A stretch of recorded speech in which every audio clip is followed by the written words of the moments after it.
Silicon Valley used to be the innovation capital of the world. Past 10 years, the city that I grew up next to has kind of changed, and I don't think all for the better. This has always been kind of this like industrial heartland of the United States. It just happened that we got really rich off of enterprise SaaS for the past 20 years. San Francisco very much exemplifies the idea of like a frontier city, right? That spirit is still here. There's a lot of really great talent, a lot of people that are interested in building really new things. I think there's a lot of undiscovered hardware talent specifically that has kind of been underserved for the last 15 years. The fact that they're difficult companies to build is exactly why they're good companies to build. It's easier to recruit the best talent to solve a hard problem. It feels like a return to form for Silicon Valley is happening right now.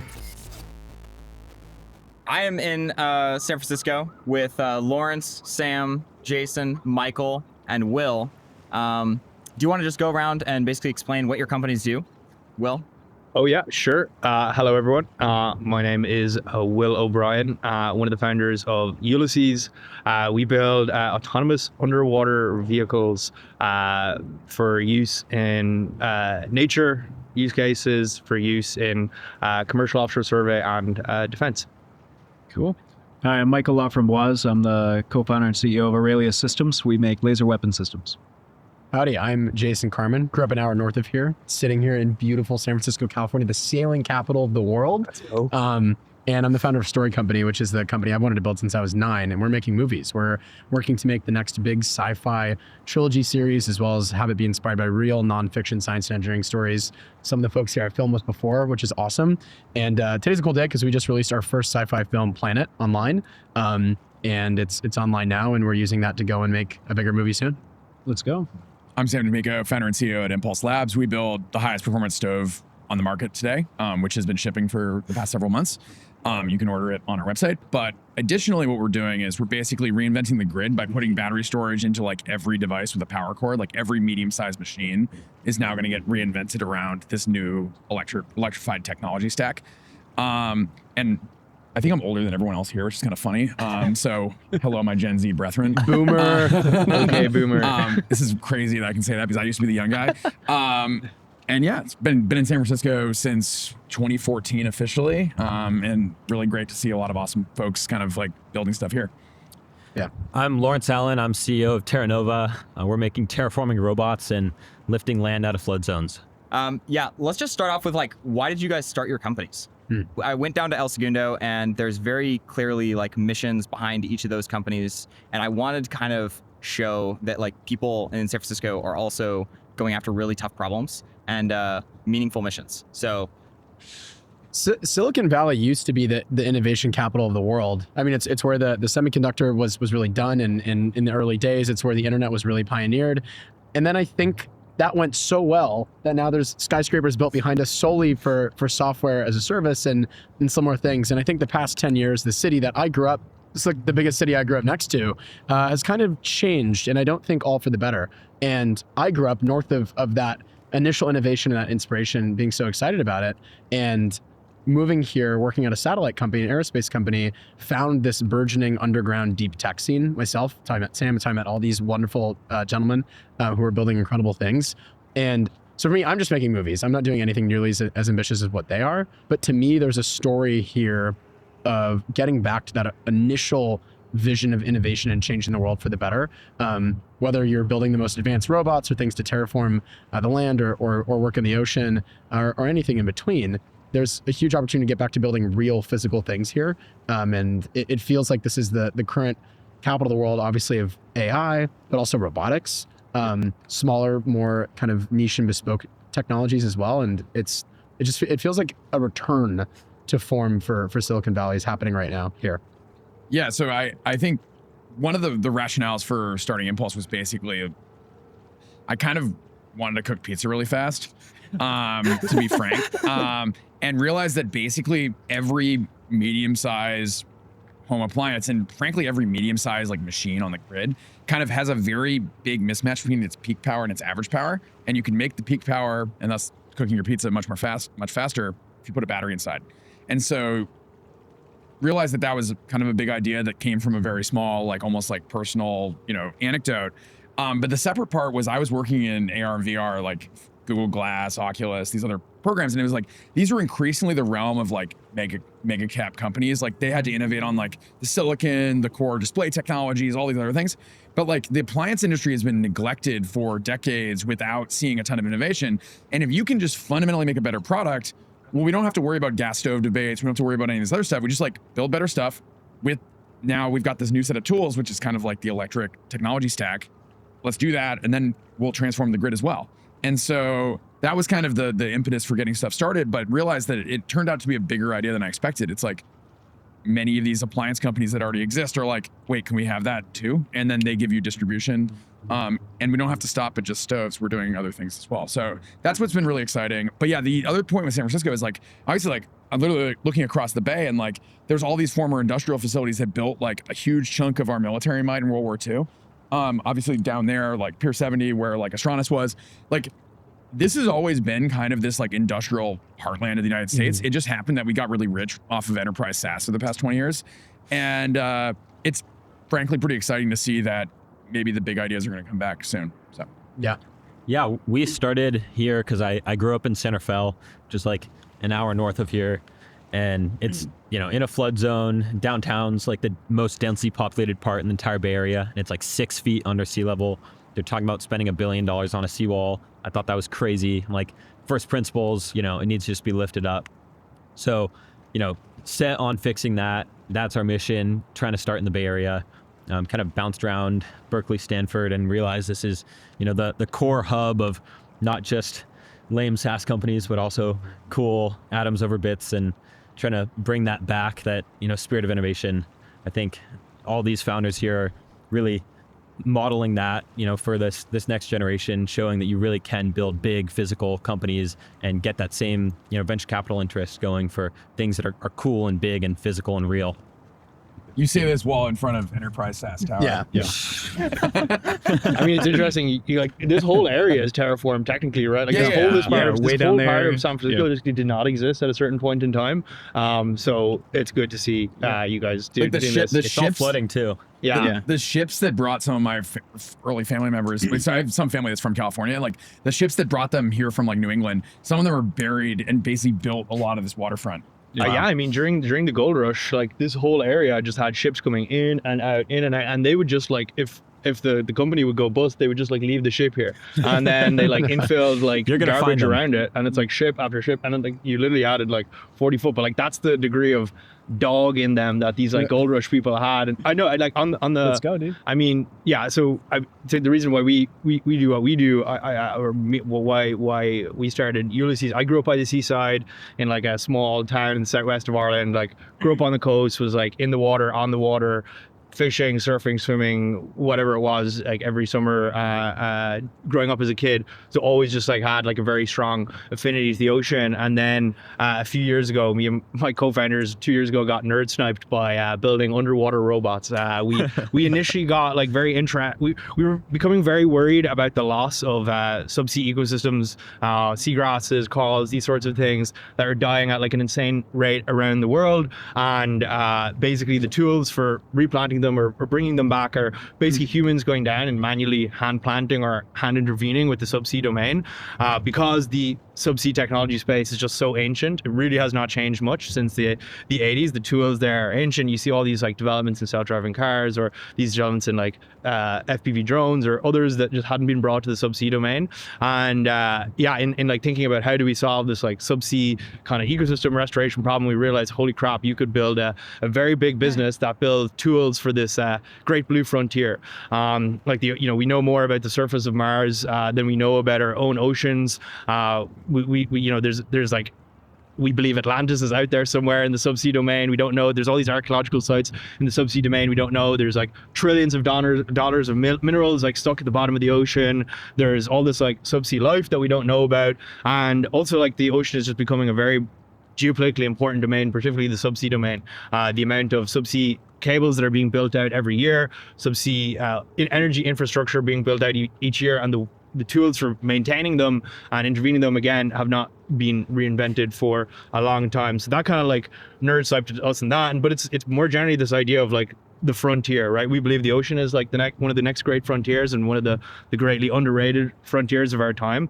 But San Francisco very much exemplifies the idea of like a frontier city, right? Yeah. America itself is a frontier nation, right? It's born of people. It's selected for, especially as United States moved westward. It's selected for a certain type of crazy person, maybe a crazy Irish person who came over during the famine, or a crazy German person, or what have you, or an Italian. They came out and they decided to set up base on the frontier because they saw opportunity there, and they moved westward. And then we had this frontier that moved westward across the country and then ended here when you get to the ocean. And that frontier spirit is what San Francisco was born of. It was born of that. San Francisco was born of a Catholic mission. It's a missionaries, the mission. That was the first place with the Presidio and the mission. These people pursuing westward for a transcendent reason. It was, in that instance, it was like missionaries. But after that, you have then things like the gold rush, again, another frontier of exploration, pursuit for something greater than themselves. And that spirit, that spirit is still here, right? And that spirit remained here. You had the gold rush, and you had all that brought, and then you have like the industrialization of America, and you had some of the great industrial families setting up bases here, and then you have that, we have this kind of like revolution, the hippies came here, right? But that was another frontier idea, right? It was like new ideas, but it turned inward then, it was like, but still there was like frontier ideologies here. The Summer of Love started here. Again, it's like a very much a frontier, very contrarian to the kind of like post-war people. And then you have like from actually the kind of the embers and the ashes of the kind of hippie revolution, you have like the earliest days of the software and the kind of broader like Silicon Valley rises out of the ashes of this like hippie revolution. You have people like Stuart Brand, who was like organizing like the Grateful Dead's first concert, right? But he was also like the first person to give Steve Jobs money, right? Like you have that continuity. Then it's like this direct lineage, right? And he hands over to them, and then you have like Homebrew Computer Club that starts here. You have that whole revolution, Fairchild, like in kind of maybe a decade or two before that. So then you have that, and then we kind of get in this, as you put it, like this enterprise SaaS like slump. Although I think there is some like great frontiersmen in the world of enterprise SaaS, like Benioff. We caught Bin Laden.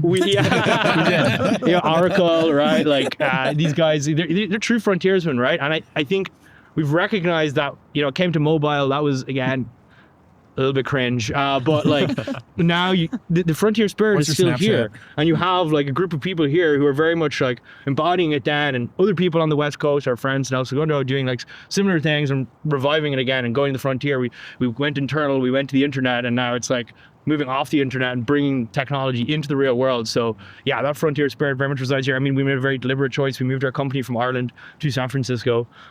We chose it for kind of some of these reasons, but yeah, it's sick to see us. There's a very strong lineage of like people who like pursued the frontier in San Francisco, and I think this is just like a natural extension of it.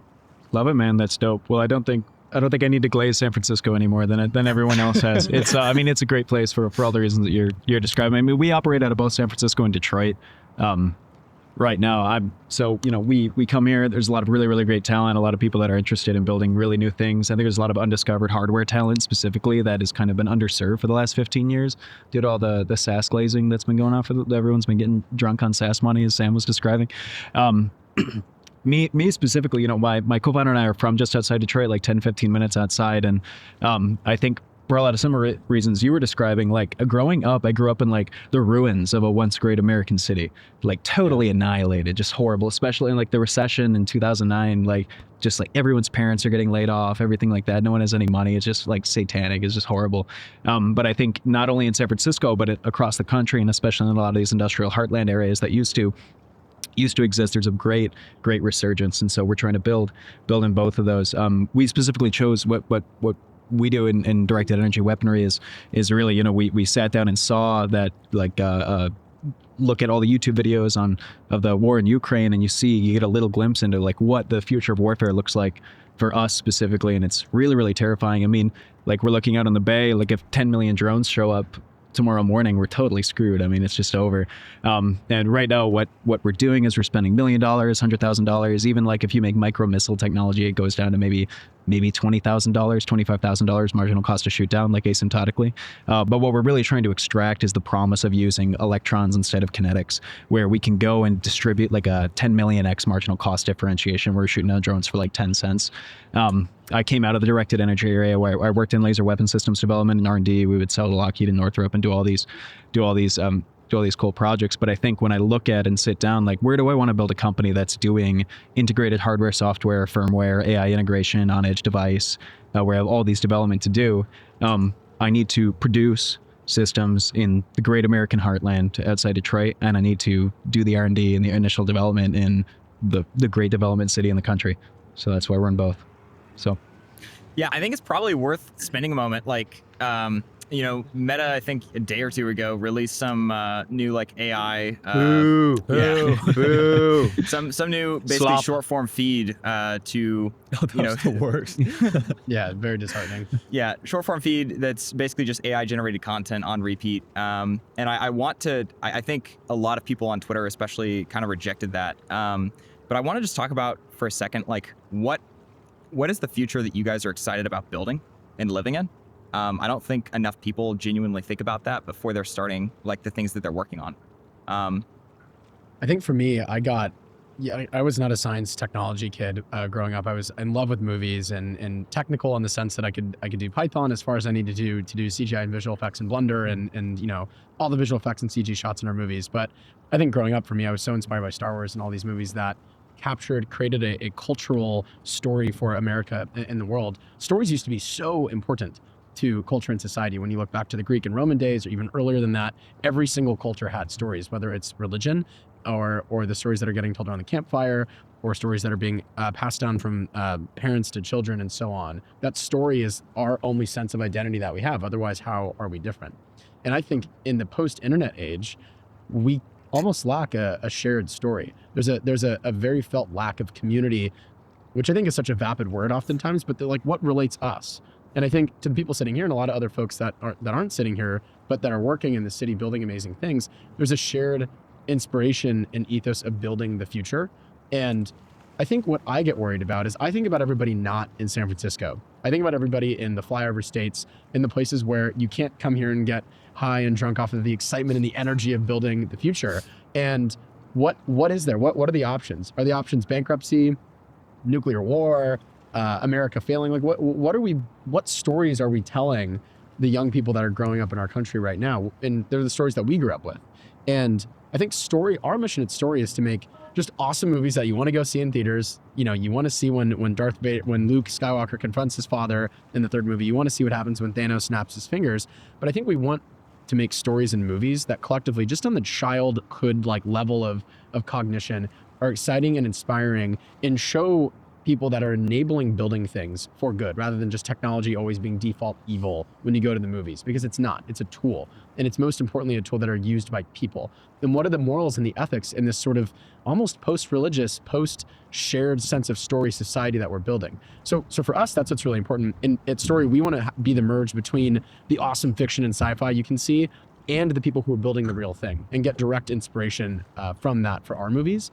And so I think for me, that's what gets me up every morning. In San Francisco, as Will was pointing out so eloquently, San Francisco is the city where new ideas start. It is the frontier city. It has been for hundreds of years. It's probably one of the most diverse cities in the world as well. People from all over the world, like Will, choose to come here because of what it is and what it represents, and the opportunity that it represents and what America is supposed to represent. And so to me, that's what inspires me. And I think I mostly spend all of my waking hours thinking about what are the stories we're telling the 300 million Americans and the rest of the world that are going to take us to a better, brighter, more abundant future, rather than one that looks broken and hopeless and desolate. I'm also hoping to live in an abundant future where we like have control over all of our domains. I think, Will's tackling the oceans, making it so we can see and manipulate the oceans. Michael is over here making it so we don't have China take over our skies. Get BTFO, dude. Yeah. Jason's protecting, the story and the narrative, and in the cyber world, you're protecting the very important food world. And we're trying to make it more so you than can, that, though. I think you're building the yeah. electronic backbone that is going to power this like future like electronic age. But power the pizzas of the future. Yeah, but yeah, we really want to not settle for what currently is sci-fi. I think there's this interesting push in the AI realm where all of a sudden anything is possible, and they're so excited they can build whatever little AI SaaS tool they want. I think it's very similar in the hardware world. Things that seemed impossible are not anymore. You know, you can terraform land, you can deploy 10,000 robots to the sea.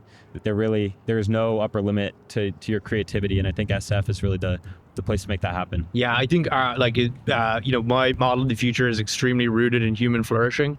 Like at Ulysses, we describe ourselves as like a pro-human company. I think human flourishing is like what we should aspire for humanity, and pursuing abundance is exactly that. And I think in the context of piggyback on what you're saying about control over a realm, I think human flourishing is like produced through your interaction with the self, your interaction with your family and your community, and your interaction with the broader world. I think all companies exist at this realm of how do humans interact with the broader world. All hardware companies do that. They seek to steward a realm in a good way. Like, we're very much built, our mission statement is stewarding the oceans for an abundant future, and that means I'm gonna be the Christian on the podcast, one of the Christians on the podcast here, but it literally opens in Genesis where God gives us this planet, he bestows us, he gives us dominion over the seas, the air, and the skies, right? We've got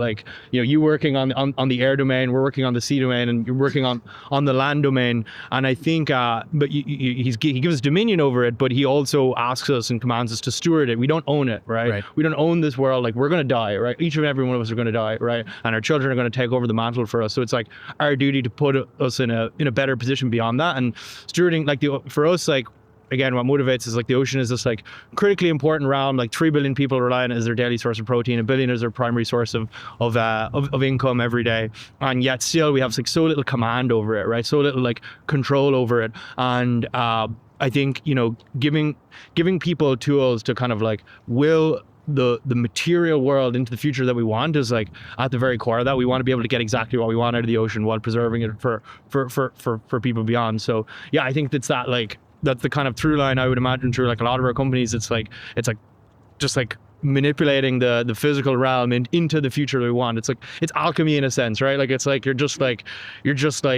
You're moving atoms in a new way. And I think that is that is something in a way that you can't do. You can't really do in software. Software is very inherently intro. It's a very involved with the self. It's very it's for one person, or maybe it coordinates different groups of people, but it doesn't touch the world, and it doesn't actually interface with the world of atoms. And I think if you really want to realize this abundant future that I think we're all aligned on, you just have to interact with the real world. And we're actually at a very interesting time right now where that is actually kind of the best company to build, right? If you look at the largest companies in the world by market cap, right? It's all companies that interact with the physical world, right? So it's I think our good friends in the venture ecosystem are finally wising up to this after a few decades long addiction to SaaS business models, and it's actually now it is. And in ways, it's actually these companies that were not respected for a long time because they were hard. But the fact that they're difficult companies to build is exactly why they're good companies to build. It's easier to recruit the best talent to solve a hard problem. It's easier to raise money for a massive problem, and the rewards are so great. So let's hope interest rates keep going down. That would be great, because then we can buy way more things on debt, which would be great. I don't want to sell any more of my company away. Very American. Yes. Yeah. Irish, the true Americans. Yeah. You said we're all gonna die. Are you fading Brian Johnson right now? Oh hell yeah! Sorry, Brian Johnson. Don't die. I want to die. I'm going to heaven. You refuse the Chinese peptides. You refuse the gospel of GLP-1s. Yeah. GLP-1s again. again. Email, A lot of people in San Francisco. He did send me a nice email. He sent me a really nice email. a lot of people in San Francisco building AI and wanting to build AGI are really obsessed, I think, with the idea of transhumanism and living forever and escaping their form. And on the one hand, I like the pursuit of things that are new in regulation. Mm-hmm. On the other hand, there's a very real world with 8 billion people living in it. That deal with the real world every day, and I don't think are interested today in uploading their consciousness to Salesforce Cloud. As cool as that would be, I'd love to drive shareholder value. I don't think they're asking, Jason. You're gonna have to use Hawaiian aphorisms if you do that. Aloha. The thing too that I think Ty probably also is a big motivation for him as well as us is that what you guys are doing is so innovative and important. And I think our view as storytellers is that we want to provide the narrative air cover for what you're doing, because what you're doing if you're educated and smart and you read up on the topic and you get to talk to the people that are inventing it, is smart. It's safe. You're good people that care about human interests. But when you're, an average person just scrolling Twitter and then you come across, you're like, wait, there's a company that's putting something chemical in the sky to make it rain. Oh, and then his friend is trying to like raise the ground levels by putting stuff in the ground. And then this other guy's trying to put tens of thousands of robots in the ocean. It just gets freaky really quick if you're not a sci-fi nerd. And so I think a big thing that we want to do, and I know Ty does too, is put those people on camera, have them tell the story, what they're trying to do, the reasons they're trying to do it. They're not just evil megalomaniacs entirely, maybe a little bit, but not like the goal is, like you said, Will, for human flourishing and human abundance. And I think that's really how I see my role in the ecosystem, is just trying to provide that narrative air cover, help share and tell your stories so that you guys can focus on building the future and making it better for mankind. Gotcha. Yeah, I think it's totally like an underrated part of the equation is like the storytellers, right? Like, I mean, shock, you build like an industry on top of nerds and all of a sudden the public perception of them is like not that good. Like there's a degree to which like, you kind of live in like two worlds. That we live in the material world, like the stuff you can touch, and there's like the symbolic world, the world of ideas. And people always think that like, it's a one way if you want to like, change the future, that like, oh yeah, you just work in the material world and build that. But like what is like equally important is like what you two guys are doing is like,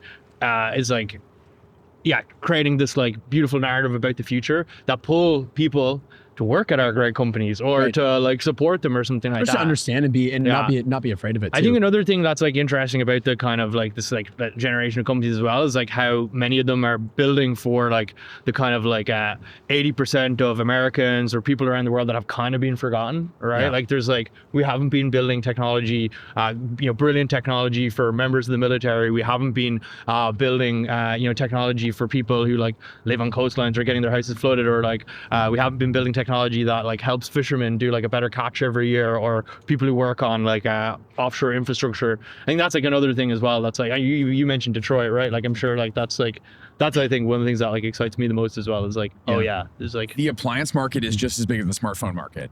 Right. Yeah. And there's no Apple in that market, which makes no sense. But I own more appliances than I do smartphones. Yeah. You might break your phone more often than you break your stove, but that's a different story. That's fair. But I have more of them, and I also, it's hilarious. I have for the first time in my life an electric stove in my apartment.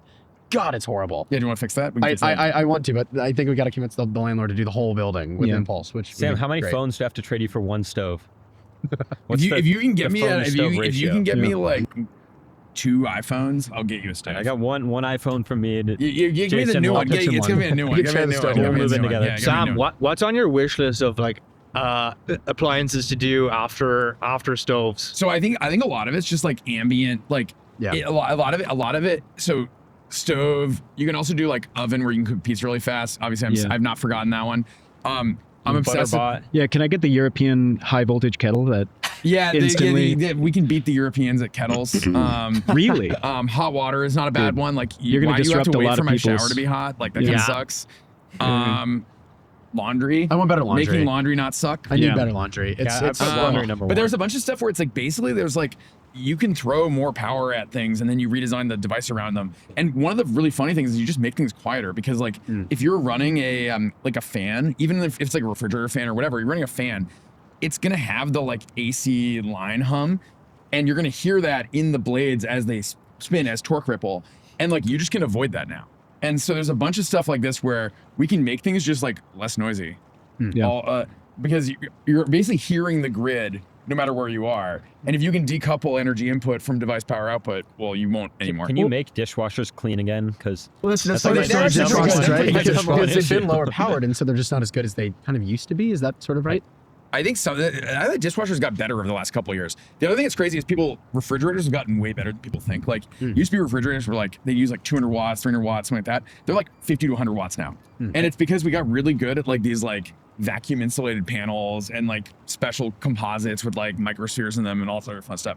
But I can talk about this for a while, but basically the other piece I wanted to say is we're at this weird inflection point in technology where like, it's probably the highest leverage point in decades of like, there's now all these tools. You could be a kid in rural Kansas and you have access to like, as long as you're down to pay $200 a month for like the latest AI, the top end AI models, you've got access to the best information sources, the most useful information sources you possibly can do. You can use them to code. You can use them to build stuff. McMastercard the book. Yes. You can Yeah. use them to design hardware. Now, I would actually push back on like McMaster having 1 day shipping. No, now is, no McMastercard hate here, dude. Come on. no. I'll tell you guys this, which is like straight up. We're now at the point of the digital domain is getting mastered to the point of like, if you can build software-defined hardware, you can now progress really fast on making next generation products that are awesome. The issue is actually now, how do we get the physical stuff moving again? And how do you do that efficiently and like, and do it with leverage? Because the big issue is fundamentally, if I need to go buy one of every machine I would need to use to build my product, I would not, the company wouldn't make any financial sense. Because like, if I could fractionally rent those machines, then it makes sense. To do that, you typically need to go to China right now.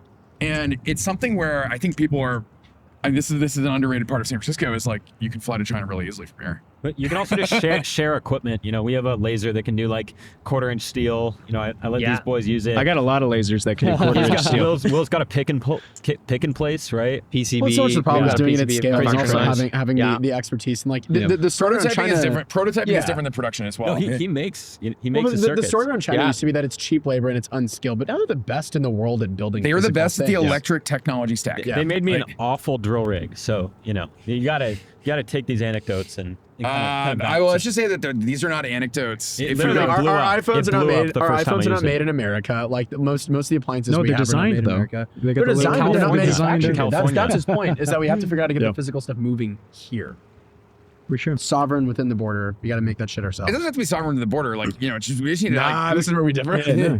It'd be cool, but it would be It just great. needs to be- I'd it buy just stuff needs out to of be- it Toronto. just- That's you- okay. You just need to Oh, basically Canada. have optionality. Canada where is it is. America. But like the big point though is like Elon can do this because he's big enough to basically give enough demand to basically mean that he can like one of each. He gets above the integer number of machines where they pay for themselves basically. Yeah. But like if you're a startup, you can't afford an integer number of all the equipment you need to build your thing at scale. Yeah. Where's Jim Belosich? He's in Reno. He's in and by the Reno. way, that's the coolest story ever. And also a good lesson: you should never raise VC money. Because What's you the feel like story? Jim What's Belushi the basically story? raised Send his- cut send guy. Yeah, We've made films from him. Jim is goated. Jim is probably the best American manufacturing founder CEO alive right now. I mean, Let's he go. was traveling over 8 years, starting with like a single laser cutting machine in his garage that he convinced his wife to get for I think $500,000, and now they deliver parts. They deliver parts as fast, cheap, and reliably and in quality as China does. Yeah. Within days, it's incredible. And now they're getting into CNC as well. Let's I mean, go. And it is so underrated. I think he like basically has no venture. I think he took like a small, tiny little check at some point from someone, and it's not even like he doesn't need it for his growth. It's Yeah, as fully soon off as he of started revenue. going viral on Twitter, I should have figured out how to send him money. Been like, Yeah, but I'm not yeah. sure what Don't have to make valuation an we would probably. algorithm for that. I'm No, not sure no, what no. any value- You just send the check. Yeah. Yeah, I Jim's send, amazing. cut, and send the check. Send him a share certificate in the mail. Is there anything that you guys think that like we've like we should have today that we don't have due to some like defocusing of the country over the last 40, 50 Shipbuilding. years? I think we need more Ship- shipbuilding. or like it should be here. Like I don't live in the world that should exist because of some weird like offshoring political reason. It's not actually Yeah. offshore and political reason. It's basically like the big meta narrative. And I'm not sure if you guys are young enough to remember when Ralph Nader tilted the 2000 presidential election to George W. Bush. But like, if I don't think Laurence was born then. yeah. But Ageism. if you're on the left, Ralph Nader's number one exercise in villainry was that. Meanwhile, the actual truth is his number one exercise in villainry was basically beating the New Deal coalition, like inside the Democratic Party. Basically, there was an abundance coalition within the Democratic Party in the 60s, in the 50s, 60s, whatever. But then the kind of like trial lawyer, lawsuit, like environmental law, like public interest law syndicate, effectively led by Ralph Nader, is he wanted to sue manufacturers for not having seatbelts in their cars. Some of these things were justified, some of these things were not. But that built the infrastructure and institutions that allowed us to basically block us doing anything in the physical world. Yeah. And that's that is basically enshrined us into this sort of like do nothing NIMBY universe. Yeah, totally. Now Yeah. this is also like Ronald Reagan signed the California Environmental Quality Act. This is both like basically we decided that thing's as gone, dude. a response to the oil crisis in the 70s, to the Soviets probably psyoping the anti-nuclear movement through the 50s Totally. and 60s through the Bay Area. Yeah, even through the still. Bay Area communist Even groups. still. Yeah, they're still doing it. In Germany, Okay. the whole like anti-nuclear thing is just like Oh, it's all just Soviet, astroturf. yeah, It's all like astroturf. Soviet conduit, like non-profits in France and other places. They're like funneling money like back to Germany to get them to shut it down. So Yeah, that it's- hasn't ended. Yeah. But basically, it's great if you get Nord Stream 4 or whatever built, off of that. But basically, all of these. The forces of degrowth won in the probably I would argue locking up in the 80s, and then the end of the Cold War meant that we deindustrialized the defense sector because we had all of the U.S. still needed to beat the Soviets, and so we had all this stuff. Now in the 90s, you basically have GE with Jack Welch, and all this other stuff. We started financializing our physical industries. Yeah. And now suddenly everything turns into a spreadsheet versus turns into a starship and it's over. Yeah. And so we're now at the point of okay, so that all happened. And then meanwhile, our GDP is still doing great. But then, okay, if stuff paused for a minute and I wanted to build something and I could choose between doing it in Shenzhen or here, you kind of it's kind of a bad comparison for the United States. Yeah. It's it's the US is a wealthier country than China, but could you build as sick shit as fast? Yeah, no way. That's the thing that I think people need to understand. And during war times, what's going to happen? Well, no, because you get NIMBY'd if you wanted to build a ship over there. Yeah, or you wanted to rebuild the Golden Gate Bridge. We built it in 5 years for 300 million. Yeah. So this hill over never here, happened today. So Telegraph Hill is being the quote unquote mayor of Telegraph Hill, Aaron Peskin, who did run for mayor in this past election. We've built institutions of blocking shit, and it's this city is this sort of amazing frontier city where we get bailed out by degenerate gambling once every 20 to 30 years. It's just Gold Rush. And we love that. It's That's a feature, not a bug. What's wrong with degenerate gambling? No, but it's great. It's AI I placed Kalshi bets on this podcast before we even. AI brought San Francisco out of a major slump from the pandemic. Yeah, Miami's ass is grass, but Dude, Miami's $20 an hour for skilled electromechanical technicians. I think, that's actually not bad. it's not bad. Kurt from Hextronics is paying literally 20 an hour. I'm pissed. I will say here. after the filming, I can give you a tip for how to do this in the Bay Area. I need 5 of them, and There's Tesla many set the things from price at Miami I would 40 an like to hour here. import. I'll tell you exactly how to do it. I know Yeah, exactly. Miami's not bad. Not just They play electrical volleyball on engineers. Saturdays and No, I love going to Miami just like I like going to Vegas. That's it. Yeah. I think an interesting thing too is that, like you mentioned, the financialization and you being from Detroit and watching the frontier city of building things in America just sort of crumble over the past 50 years is the talent here is so overpaid to the worth that they add to the company, in my take. And I think the VC kind of thought was oh, well, they're doing things that once they build it, it's done and it keeps working and it scales really well. And in a sense, it's true. And yeah, it adds some GDP numbers to the economy. But the actual people building the stuff who've been disenfranchised, kicked out, laid off, as a result of that happening, we've lost the ability to build stuff. We've lost the ability to actually make these things. And we've totally, I think, outbalanced our software engineers who, candidly, most are not great software engineers, I think, getting paid hundreds of thousands of dollars. Meanwhile, the people that are actually building things and making the factory lines run are getting paid a quarter or a fifth of that. Yeah, no, we're not even getting to the AI researcher situation of by the way, I've been in this universe and kind of have run ridden the big tech wave, in the past, and it's actually kind of absurd. We look at this, we're okay, is in your brain some pre-training secret that is worth $200 million to suck? Absolutely not. And I don't actually, and In my brain, it hasn't yet shown up in the models yet because we haven't seen the Millions. models, and it's ridiculous. No, it's a bubble. I was talking with John Coogan from TVPN last night about this, and he was hold on tight, prepare for 90% revenue loss. He's this is an insane bubble. People are everybody's rich right now in ways that don't make sense. He gave me some funny anecdotes of people who basically sold certain stable coins or coins and things and now have a few $100 million sitting there. That's not infinite. Yes. And it's made up money. And at some point, whether if AGI doesn't pan out, it's going to be a pretty interesting financial time. So I'll dispute this a little bit. Whereas I'm very bullish on AI. AI is going to fucking happen. It's going to totally happen. Now, the thing though is will But there be do LLM get smarter? will there be concentrated winners, Yeah, or will it be exactly. something where this is a more general abundance? No, my thing is this like I and- agree. If you're putting AI in your C robots or the things that you're building, I'm so in on that. I'm so in on using it in specific use cases. But right now, I don't see that. I see So- just the AGI chase, and I'm not bearish on AGI. Like I'd love for AGI to happen, but like if it doesn't, the amount of money we're putting into data centers, the cost and the capital. I'm bearish on AI SaaS. Like you can just vibe code your entire So startup. this is where I so think so you're not YC bearish. Dude, the YC like demo day. So if everyone can pitch vibe deck gets code, leaked, and you can just vibe code the This shit entire doesn't work in your entire production though. portfolio. Like it maybe it will in a few no, years. but it worked. like, No, it worked for you. You get like 3 interns, and then they vibe code your specific SaaS for your company. Yeah, but like if you're gonna even like scale that to like a real production software, but even then, the whole point is that like what more production software do we need? We need it's I the have software shipped- defined stuff that like that's the new. I have thing we shit. really need. I think it's basically like if you need not like the moats are going to be the software defined hardware platforms. Yeah, Like 100%. ultimately, I think that's where it's going to be. 100%. You can debate whether data centers will be that, or will like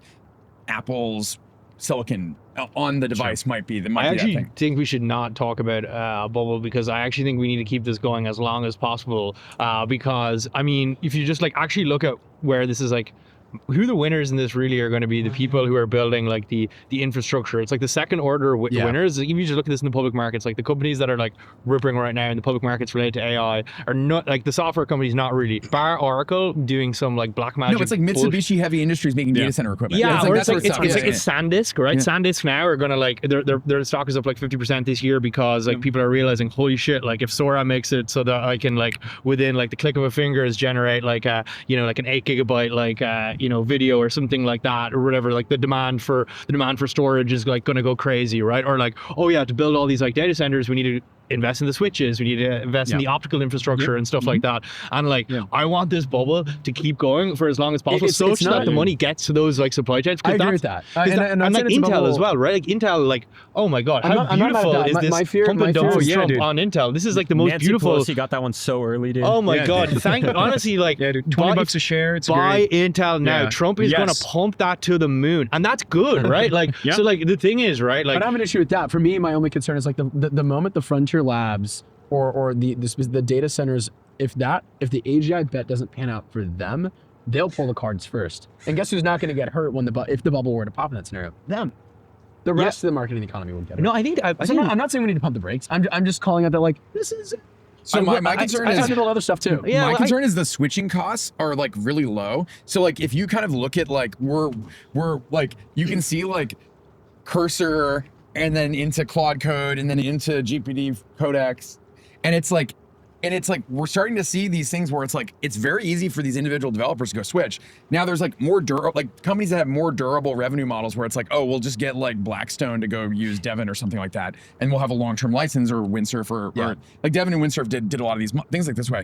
But like the question is, it's really like all of the folks that I know, including myself, who code, like we switch to whatever the latest thing is almost whatever's immediately. working. Yeah. And by the way, all of these guys, especially the bigger ones, are all working on compliance to make sure that they can actually like be bought by a corporate card by any dev at any company, and it all being okay. And then the stalking horse is like, okay, is like some DeepSeek model going to be able to run on your Mac and just like be almost as good? And then and some open source tools guys will figure out how to make that really, really effective. So like my sense is we're going to be in this weird era of like abundance where you can create anything with these tools. But the question is going to be like the concentration of winners, like the signals on that are going to be different. I think that's going to be something to keep tabs on. The other point, when you say like you can't use this as production, you can. I've shipped code for our stove that has been mostly written by AI. I think I you think did some of one of these- these last Saturday, right? You was like that on the framework of stuff that you'd spent a long time developing? I'm not saying you can't do it, but my thought is that. Oh, I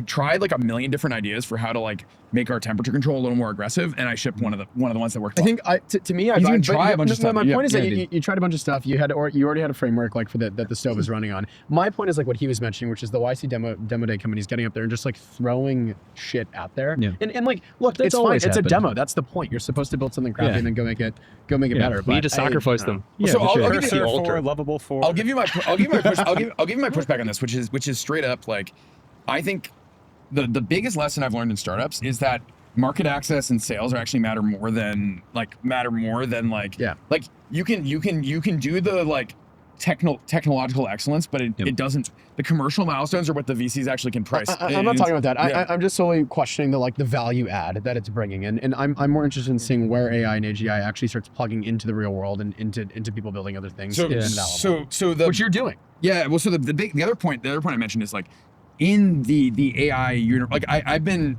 in the Bay Area long enough to know all these AI cults before they, before all these Before people they were kill rich. people. We do, Ty, you do need to do like a podcast series like specifically on the AI cults, because I think only people in San Francisco understand what's happening here, how weird it is. Let's expose and them. how Cults like Will's nobody in cults the or- world. The It's Irish wild, cult, like New hibernating York Times, like conspiracy. real journalists aren't. Sorry, I didn't mean to interrupt. But like, Okay, the Zizians don't kill me. I'll explain this though.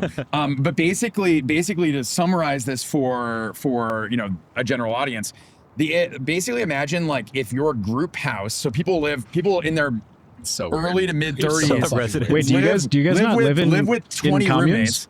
You guys don't live in your You guys don't incubator? live in communes? You don't They live, live- they live What are you even you don't live doing? in Why your are you billionaire here? sugar daddy investors group house? You don't live in The Will's 10 they office? have? Yeah. Hey, my girlfriend's boyfriend would really hate that comment. But basically the point is you live with all your friends. You only screen like the most elite AI researchers for your house. This is actually one of the ones that actually did this. And then you kind of have a shared vision for like AI safety or all this other stuff, and it's different than the other group house across the street. And maybe there's even a beef that causes you guys to start separate companies or like split gang your wars. Or like a companies. It's West gang Side wars. Story They start type like shooting at each fight. other at that point. Yeah, it's basically like gang wars for nerds. And so some of them go way off the deep end and turn into murderous cults. But basically what I would describe it as is we're gonna create a god, and all of our cool friends that believe in the same version of this god will all get fantastically rich because the god will then grant us like high priest status or something like that. And there are many different versions of this. They're all in group houses within a 1 by 1 mile radius. In like between like Lower Haight. It is Hayes wild to Valley me and that the this Mission. isn't more reported on, or that there aren't really good investigative journalists that are like tapping into this, because it's wild. Dude, Ty's, The he's deep- all up in it. Look at him. I'm gonna make a god. He's ready. And by the way, the evil god is gonna spare me and my cool friends. Oh, also, and I'll get to be immortal with it. And I'll get to be immortal with it. Yeah. Do you want to smoke some DMT? Like it's Yeah, that. yeah. The funny part though is that like maybe a decade or so ago, This is gonna get so demonetized on YouTube. that was There's the another AI god. earthquake. The boat shook, and that was the AI god not being happy with us. I think The deep Shut up, tech stop version talking. of that with that Atlantis or no. Well, I think this is pointing out like an interesting. There's also been this like interesting spiritual change in the technology industry, right? Where like, I think it's actually kind of helpful to like look at the world sometimes in the archetypes of like high school archetypes, right? Yeah. You have like the jocks, right? You've got the like the nerds, and Which then are you've got us. like you've got like the art kids, right? And there's the weirdos Which am breaking I, Will? stoves, which are not welcome Which at am any I? table. Yeah, exactly. Which So, one are we? yeah. I think so We're by at the name, loser by table. name, We're at the Will. loser table. Yeah. Well, so there's this Can we interesting. sit with you? There's this interesting, like. So that's like one like interesting archetype, and then there's also like like you look at like mind, body, and spirit, right? Like and like for the longest time, like San Francisco was like the early tech industry was people like very indexed on like the mind, right? It was like the nerds, right? Like super smart kids, and then like you have like people like Steve Jobs come around, And a it's layer of like, ethics too. Like they had beliefs that they did hold to some degree, and I don't even. and then you have like people like Steve Jobs come around and he's like, oh yeah, we're gonna build a bicycle of mine, and the kind of hippies got involved, right? Yeah. And like that's like when things like really like started taking off then as well, right? You had this like fusion of like kind of spiritual new age kind of thinking and like the nerds like coming together, right? Like this is the archetypal like Woz and Jobs, right? Like these two things like coming together, and I think And now again, YC demands it. and then you have like such a this, nice email too. and then you have like this kind of like maybe this like third wave of like Silicon Valley, right? Which is like integration of like both like mind, like nerds who like have like some spiritual like motivation, but also like they're kind of like indexed on the body as well, right? You have like Bezos is like getting jacked now, right, on TRT, right? Like Zuck is like getting into MMA and he's like fighting again, and then you have this like kind of. You've got this hardware thing of like people like going to church, but also believing in God, but also like bragging about like how much they can bench or whatever and stuff like that, right? And like the technology industry, I think has like gained, it's kind of like found its force again, right? And you're seeing this like the yoked Christian hardware founder. Exactly. Yeah. You're seeing like the rise of the jock again, right? Like, and this is like the nice like counterbalance that I think it needed. Yeah, like the that's nerds were running a little bit too far. The art kids were running a little bit too far, and now you're seeing this like nice rebalancing of the industry where you have like all three archetypes and some people like embodying 2 or 3 of them. As an art kid, I agree with that. Yeah, that's- yeah, I think exactly. that's valid. I think that's valid. My fun pushback is like I go to Burning Man. I haven't gone in like 2 years though, but you know I had the mud experience, which was pretty fun. I saw Elon's helicopter fly over, and I'm like, that guy got the hell out. It was good. Yeah. And Is I the was like, White House UFC event like Elon versus Suck? Are they? That would be great if they can goated. do that. But so the thing I realized though is my realization was that there's this kind of like West Coast syncretic spirituality thing that goes on, and it's probably like a little bit of a. It's a little bit of a meandering term, but basically it's like everything from like Heaven's Gate to like Burning Man people to like, you know, like MIT East Campus transplants to like, you know, and it's like it's like kind of like it's crystals for dudes is probably the best way to the best way to kind of describe it. We needed our own astrology. It's basically like astrology reinvented from first principles. LLM to AGI and then not. you combine that with the AI doomsday cult, you know, sort of stuff, and I'm like, man, like, I'm not a very religious person, but like, yeah, it's like, you know, people can go to church, probably be an improvement on this. Yeah, but that's it. It's beautiful. It's like you're seeing this like rebalancing, right? You're seeing this like rebalancing of the culture of Silicon Valley. People are like, both the industry is like finding its voice again. For the longest time, people like, you know, Zuck like bit his tongue, like kind of crazy, you know, ideologies were taking over like the best companies in San Francisco and in the world, and like that was impacting. Like, and then you have like, I think a very important moment was when. Brian Armstrong at Coinbase, like, you know, said like, nope, this place is a place where you do your work, right? You do your work here, you support the mission of Coinbase. What you do in your free time is what you do in your free time.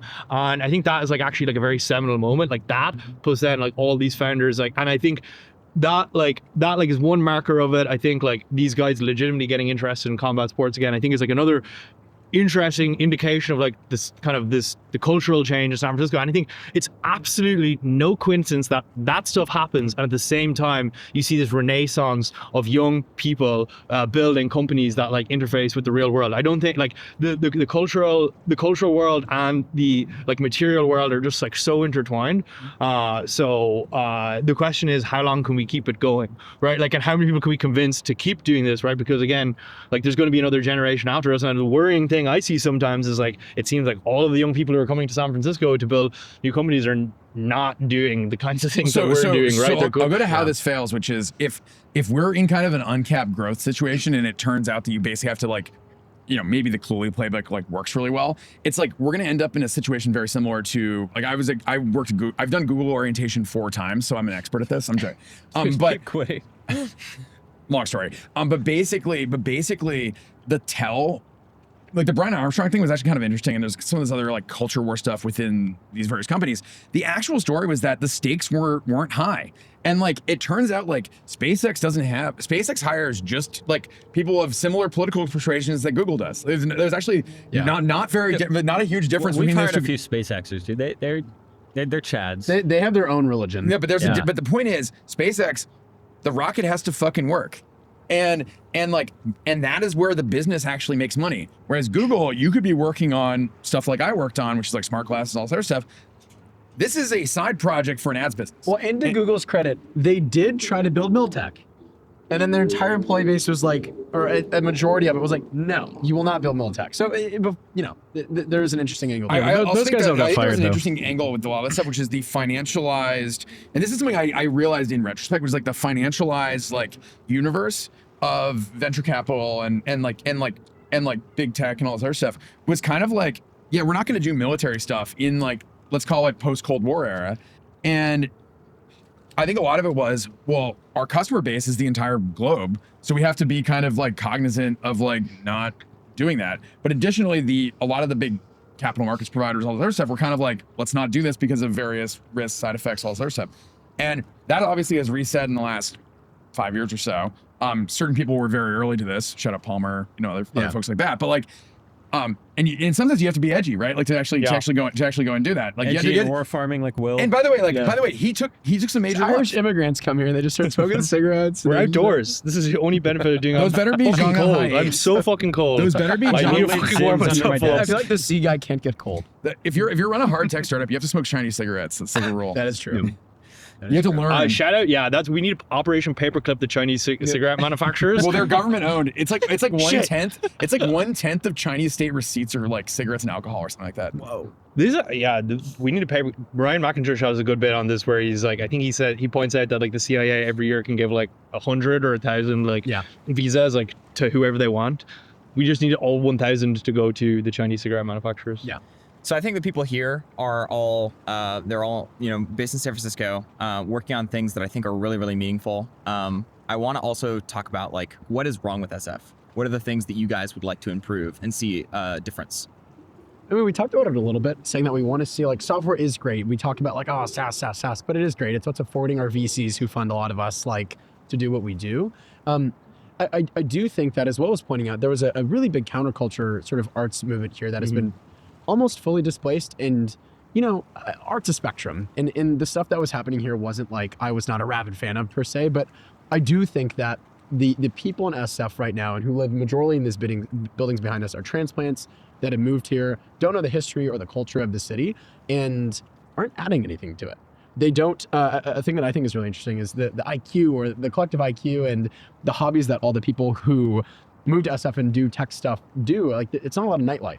I think Sam and I might be leading San Francisco nightlife single-handedly. And it's a shame because this city generates so much money. What do you mean? And almost I'm sorry, I don't mean to live it. Yes, 100%. You Will's like you a build new gravitational parties pull and for SF nightlife.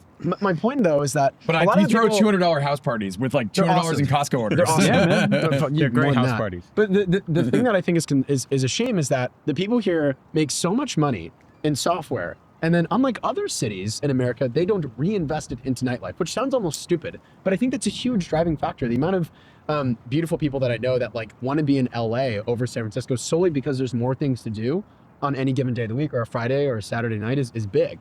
I think SF would be fixed. There was a presentation online recently that I think said 50,000 art hose would fix San Francisco. So true. I don't know if I'd use that terminology, but I agree. I think 50,000 non-tech attractive people moving here would do wonders for the culture of the city. And what stories do we to fix this is we want to make an SF rom-com. We want to make an awesome rom-com movie that makes like living in SF look like the most ideal thing ever, because it is. It's Temptation beautiful. Island SF. And Love Island. We need a Love Island. We need an SF The cop. Bachelor SF. We cannot have any more of this theatric startup shit though. Like, It's just gonna be dating on the Silicon spectrum. Valley. You're just gonna make a bunch of No, you recuts cannot of do dating that. on the That means- spectrum. no more fucking PowerPoint presentations in it. None of this shit. This theatric Date me, done. date me docs. Like, No. just have No. someone review No. people's date me docs as a show. Be great. Yeah, I know, totally. Demographics are destiny. I think you A lot of see. men. I mean, look at this podcast. Yeah, you It's the see. manosphere right here. Well, like, Unfortunately. No shade, right? Don't DI. The types of, I think, again, look, San Francisco is usually, Sam, you've been here longer than any of us in the city, but also on this earth. I've got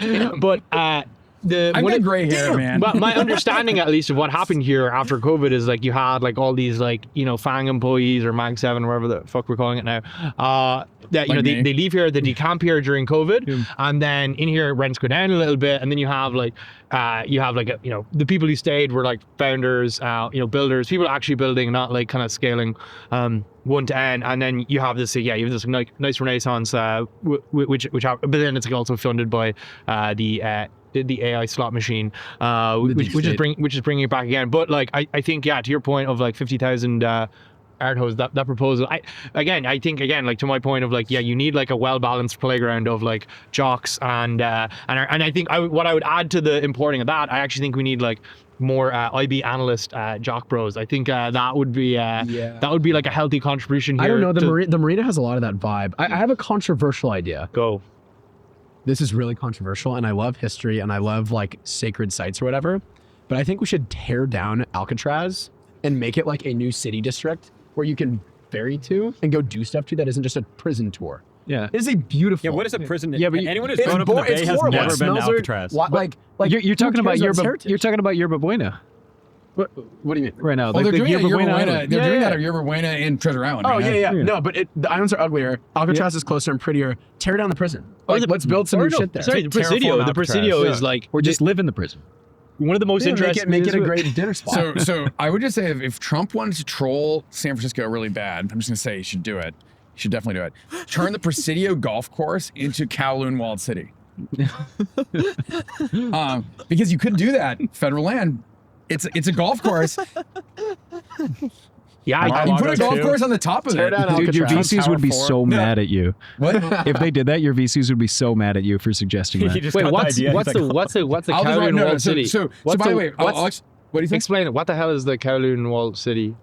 There is the densest place on most densely populated place on Earth. It was basically this part of. It was basically this like Hong area Kong, that right? China had, or it was actually like a no man's land within Hong Kong's borders. Yeah. Where Chinese refugees would move there, and then basically there was no rules because it was basically like considered like a Chinese exclave. But that's and what so we're they missing basically is- just went and built a giant city there. That's what we're missing is the Skid Row of SF. You know, El Segundo's Actually, bragging I think because we have that. They, Okay, so Theirs is worse. Theirs is let worse. me zoom back out. Let me zoom back out and actually change the subject a bit. But basically, when I lived in South Bay before I moved to San Francisco, and a bunch of my friends were early Palantir folks, or maybe not early, but like reasonably early Palantir folks.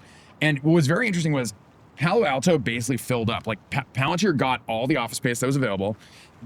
Their employees, they gave a bonus if you lived close to the office, and like that meant that they basically saturated all the local real estate. And Palo Alto is much more NIMBY, not in my backyard, than San Francisco is. Even. Yeah. And so basically, this actually catalyzed some of the kind of early tech folks to realizing that, hey, we actually have to reform our city, how our cities permit new housing to let more people move here, because otherwise what's going to happen is, and this happened then like several years later, Google employees move to San Francisco because there's a bus. That then displace folks that work in the arts, work in movies, work in creative industries, because they're obviously making more money. Yeah. And it's not like new housing just like grows out of the ground, like you have to go build it, but we made that illegal. And it's taken probably over 10 years to kind of like change the subject, or not change the subject, but change the policies around. We're very close to having a new rezoning pass in San Francisco that will allow us to build, instead of like 2-story buildings, we can build 6-story buildings in a bunch of the city.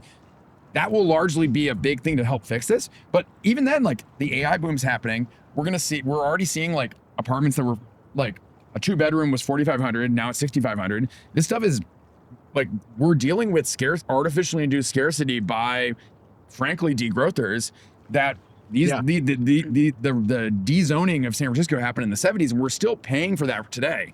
Terrano's fixing that. You know, we're expanding the development zone, expanding wetland restoration. You're gonna make moving into the another water. trash base Mission Bay. You're just gonna expand Mission Bay That's out. the plan. That's actually part 2 of our master That's a Mission plan. Bay That's gonna be a resident. $1 trillion Thank you. company. But by the way, Terranova's got you. by the way, like you're gonna have to deal with, our favorite policymakers, like Aaron Peskin, who ran for mayor of San Francisco last time. He's persistently at City Hall trying to prevent this rezoning from passing with Daniel Lurie, who is the GOAT.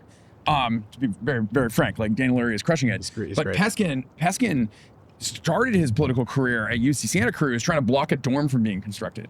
He didn't want new students in his school. I think this points out like I think first of all, I think tech people are traditionally tech billionaires have been like very bad at spending their money, and they're just like really like not that inventive. And I think if we have to like make a command to these people and like what to do better, and I think there's like signs that they are starting to get better. It's like for sure in the cultural world, as you're saying, Jason, but in the political world as well, getting more active. And one I think cause for optimism you have is that like you have again this cadre of hardware founders are spending a lot more time in DC than the previous cadre are. As in, I mean, like literally me, Laurence, and Michael have the same lobbyists. Like we like I've been to DC like 3 times in the past 2 weeks. And like many of my friends who are doing stuff and working in DC have multiple lobbyists, right? Like and like so you're also having like another generation of founders that are becoming increasingly literate in like how to get things done at a political level. And if you like map this out further, then it's like God willing, all of our companies do well, and we're in kind of a position where we have a bit more money, and then you also have like a generation of founders that actually know what to do in a political sense. And you're seeing like signs of this happening now. You have like Grow SF in San Francisco. You have like Elon getting, which is led by Gary Tan, who have to tip his hat off to them there, like started a very good initiative in that, and like Elon obviously doing it, to the most like obvious extent. And then you also are seeing like other initiatives which are political in nature as well, with like California Forever, this project that's like just north of here, trying to create like a new city in Solano County that has like a home for shipbuilding, that like has a home for the foundry, like hardware startups like us that we're working with them on. So I think like this is like with great power comes great responsibility. Like I think like God willing, I think that's definitely a cause for optimism. You'll have like a lot of people in 5-10 years that have a lot of money, but they also know how to work the DC system as well. And I think that is exciting, because then you can start to get over these sorts of things. And you're already seeing this, right? Like, as in the world that you live in, the storytelling, you guys are very closely linked with the Abundance Institute, and you're doing work with the Abundance Institute, right? Like, again, this is a team of former technologists, people who work in the technology industry, who are now going to DC to bring this like mindset to there. So it's like, that's like, I think the kind of maybe the next frontier that we will all have to work on. And yeah, that gives me a lot of excitement. Yeah, cheers to that. Yeah, I think there's this really interesting thing going on too, where like Austin actually had this like almost became San Francisco sort of moment.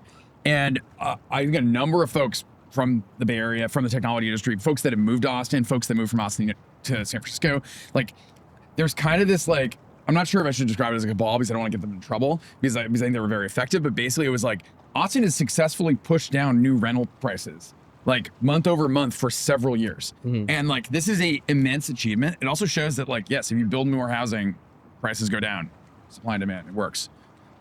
And I think there's a huge shout out to both folks on the right and the left who actually went and did this. And this is kind of like the template for what we need to do in San Francisco to kind of like go on stick this stuff, because I don't want to have a 2-bedroom in San Francisco be like $8,500 a month in 2 years, because you're competing against like group houses that are all full of multimillionaires because their AI cult did this. Yeah, but you're seeing the bones of it. I mean, like I think this is happening. The greatest push for like gentle density was SP 79, and it passed. Exactly, but that's Gavin's got to sign it. Gavin's got to sign it. But that again is like something that was again born of like a tech adjacent community, right? The YIMBY community, which like was born out of a lot of people who were working technology, were like very sick of this world, and that movement started about a decade ago, right? Like again, like what happens in another decade? showing up to city meetings. Yeah, exactly. What happens in another decade when you have like more of this, and then you have like capital behind it? I think. Yeah, and I think this is actually something to kind of go back to, is like Silicon Valley being kind of this hippie mindset.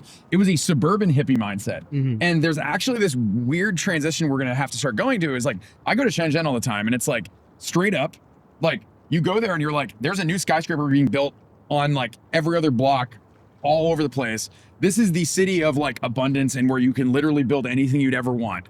And meanwhile, it's like, what is Silicon Valley? A bunch of strip malls. And a bunch of strip malls that were the same when our hippie forebears were starting we're starting like the computing company, like the first computing companies, basically. Mm-hmm. And so I think this is something really worth like zooming out and realizing like we've set certain rules for ourselves that we should probably reset. And one of those rules is like, we need to basically be able to build things. Yeah. And I think we, like as well, like again, if I had to like mark a difference between this cadre of like founders versus like the last one, which is kind of like, born of like liquidity events in like 2015 to like 2022 probably, it was like all they were doing was like signing the giving pledge, right? Which is like giving away, and like there's obviously, I believe in like giving, right? Like I believe in that. Like I believe I would like to make a lot of money and give it to the church at some point in my life, but other causes as well. And I think this is one of the sad things of the kind of EA stuff, where it was like there was just like, yeah, for sure, it's good to do like malaria nets or something and things like that, and like utilitarian sense, but is that all you're going to do, right? Like, is that all you're going to do? You're just going to like outsource your agency to like to some like cadre of like nonprofits based in London and like tell them what to do with your money? It's like, no, like you actually need to use your money like appropriately. And I think you have like a generation of people that again God willing, all of us have like more liquidity in 10 years. And it's not just like, oh, I'm just going to give it away willy nilly. Like, it's not like Mackenzie Bezos. I'm just going to like have my divorce settlement and just like, spin it all out to like stupid nonprofits over like 5 years. It's like, oh, I'm actually going to like fund like very interesting initiative. So I have an interesting question for people. If this did happen, right? Like if you fast forward 10, 15 years, right, and you have more money, right? Like what are you going to do with it, right? Like, because I think there's like an imperative on it. Go to space. You got to go to space. Yeah, but what? Yeah, I'm doing more companies. Totally. Yeah, that's what I'm doing. Yeah. I think one of the massive things, like you're talking about, like people, like you make a software company, it's got like 40 people in it total, and you sell for like 30 billion or something like that, right? I mean, I think in my space at least, like when I go to production, I think, just seeing, at least in Detroit, for example, or that area, seeing it get annihilated. Like if you really want to give back to people, I don't even know if necessarily like giving the money is like the best thing, or giving to like charities and stuff. I think the best thing you can do, like if I go to Detroit and I plant a facility and it employs 2,000 people, that's unbelievably massive for that community. You are pulling people out of the available workforce. You're raising the wages of everything around you. You're paying a bunch of taxes. You're downstream. Let's say each person you employ on average, you're downstream of 2 other people, their support. Like you're supporting thousands and thousands of people, and that involves having a real business, and that real business makes money, and that real business actually like continues to produce things at a profit margin, and you are like doing something competitive on the open market. That is unbelievably long-lived. It's unbelievably good for everyone else. I mean, starting businesses that produce things, like the secondary and tertiary effects of doing that, I think are really, really great. That's something that I'm really happy about. That's what I think. Is the best example of that. Elon just created this city. When I first went there, Brownsville, had a little bit of nightlife, but now it's just like big, vibrant city. They have their families there. They have all of the Starbucks workers that support them. It's really cool. You can just move and build things and create really large, vibrant communities by using that capital power. Yeah, and this is described as like one of the poorest, kind of like most neglected areas of the United States. Like it was not. It was feels like a hurricane's about to hit. Like 24/7. Yeah, I think it's like looking at capital allocation not just from like a first order impact. Like a first order impact is just like looking at like, oh, you give it to the malaria net and you create the malaria net. It's like, this is like, oh no, I'm going to take it and I'm going to invest in, let's say, a manufacturing facility or something like that. And it's like you think of the second and third order effects on that. How much venture capital has SpaceX raised? Because it's like 10 billion or something like that. So it's like you think of the largest private. But you can think about this from like, but you can think about this versus the fortunes of some of these very high net worth people, and it's kind of like it's nothing. It's very small versus some of these situations. So it's like, it would be much cool. Like just from my perspective, I think this is kind of an eating glass, sort of argument, but like much cooler to make something like SpaceX than like, have a bunch of art museums in major cities. Yeah, totally. And imagine you take like 10 billion and like give to charity. How much is in the like grifting slush fund NGOs that do like whatever? You have no fucking idea. This is the thing that I think San Francisco is actually a really good example of, is like there's a cautionary tale of like you can actually see the like micro version of the macro problem here, where it's like, okay, these nonprofits are like raising money through like various government programs, but also private programs, and then they're handing out like needles to homeless people who then just moved here to do drugs. Meth pipes too. And they and then they started handing out foil because people don't inject the opiates anymore. They just it's crazy because of fentanyl and stuff like that. But it's like basically we ended up causing all these messed up incentives, and then you see also like, okay, only homeless nonprofits can run affordable housing complexes, and thus they're incentivized to get their own clientele in. And then this actually displaces people who are like the guy who cuts my hair or something like that, because people like actual real working class housing gets displaced in favor of kind of these like arrivals from all over the country who are taking advantage of the system.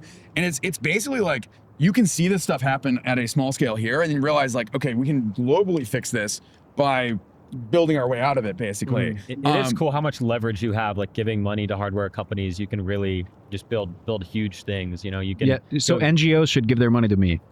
Yeah, I mean, if they really want to do real shit in this world. The last administration, there's a bunch of restrictions on like weapons uses. And It's fine. We have civilian uses too. We shoot mosquitoes.